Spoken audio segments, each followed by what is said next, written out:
अवतार वस्तुतः जो अखंड अनादि अज अव्यक्त परमेश्वर है, वह जब मानव कल्याण के लिए, धर्म की रक्षा के लिए, वेदों की रक्षा के लिए जब इस पृथ्वी पर अनेक रूपों को धारण कर अवतरित होता है, स्वयं प्रस्तुत होता है, तब वो अवतार की संज्ञा ग्रहण करता है। भगवान कृष्ण ने गीता में ऐसा कहा है कि यदा यदा ही धर्मस्य ग्लानिर्भवति भारत, जब धर्म की हानि होती है और अधर्म की का उत्थान होता है, और परित्राणाय साधूनाम विनाशाय च दुष्कृताम, ये सारे कारण दिए हैं उन्होंने कि साधुओं की रक्षा के लिए और दुष्टों के विनाश के लिए इस पृथ्वी पर स्वयं को अवतरित करते हैं। पृथ्वी के प्रत्येक संप्रदायों में, प्रत्येक पंथों में इस प्रकार की धारणा देखी नहीं जाती है। कहीं पैगंबर की धारणा है, कहीं पुत्र के रूप में धारणा है, लेकिन परमेश्वर का अवतरण होता है भारतवर्ष की धरती पर।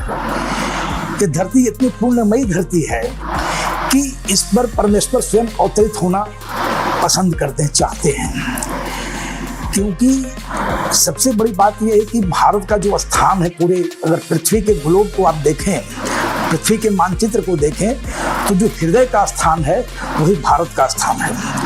तो हृदय अर्जुन तिष्ठति कहा है गीता में परमेश्वर ने भी। हे अर्जुन, मैं हृदय प्रदेश में ही रहता हूँ। तो इस तरीके से ये देखा जाता है कि परमेश्वर स्वयं अवतरित होते हैं, है ना।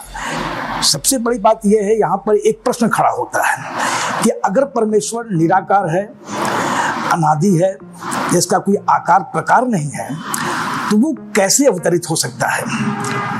क्योंकि उसका कोई आकार प्रकार तो है नहीं। अगर अवतरित होता है तो क्या परमेश्वर अगर अवतरित हो ही गया तो बाकी क्या स्थान शून्य हो जाता है, परमेश्वर से शून्य हो जाता है?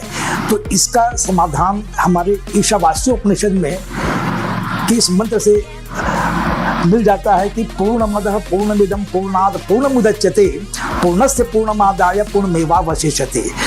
परमेश्वर क्या है? पूर्ण है। पूर्ण से पूर्ण को अगर आप निकाल भी लेंगे तो पूर्ण ही बचेगा शेष, क्योंकि पूर्ण का कोई खंड नहीं हो सकता है, पूर्ण अखंड है। तो जैसे जीरो से जीरो को, शून्य से शून्य को निकालेंगे तो शेष भी शून्य बचेगा, और जो शून्य आएगा उस शेष बचे हुए शून्य से उसकी कीमत, उसका मूल्य जरा भी कम नहीं होगा। दोनों शून्य बराबर होते हैं। तो परमेश्वर अपने कितने भी रूपों में आ जाए, परमेश्वर के अस्तित्व में लेश मात्र भी अंतर नहीं आता है। तो परमेश्वर अपने स्थान पर पूर्ण वहां भी है, यहाँ जो आया है वही पूर्ण है। तो सूर्य का प्रतिबिंब अगर घड़े में पड़ता है तो घड़े में पड़ने वाला सूर्य का प्रतिबिंब भी सूर्य की तरह पूर्ण है, और सूर्य से अलग भी नहीं है वो। तो इस तरीके से सगुण और निर्गुण, इन दोनों में कोई अंतर नहीं, दोनों एक ही हैं। भक्ति बस, भगवान भक्तों के प्रेम बस, है ना। जैसे एक पिता जो है वो अपने पुत्रों के लिए तमाम प्रकार के उसके मनोरंजन के लिए सुविधा इकट्ठा करता है, परमेश्वर भी इसी पृथ्वी पर अपने भक्तों के लिए, भक्तों के मनोरंजन के लिए, विश्व के कल्याण के लिए, गौ की रक्षा के लिए, और ब्रह्मविदों की रक्षा के लिए, और वेदों की रक्षा के लिए, साधुओं की रक्षा के लिए इस पृथ्वी पर अनेक रूप को धारण करके अवतरित होते हैं परमेश्वर।